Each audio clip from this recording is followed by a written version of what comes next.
કાર્તિક માસમાં તુલસી પૂજનનું મહત્વ.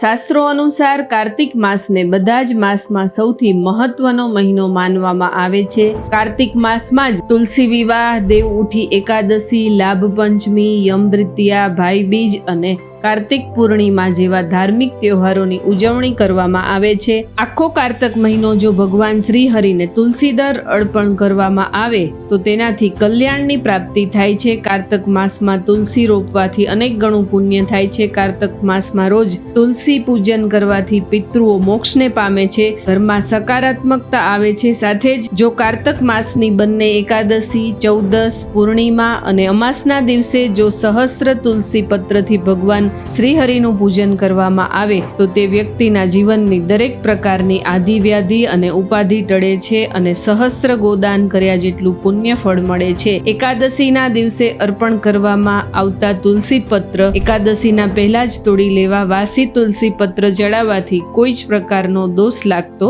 નથી. જય માતાજી.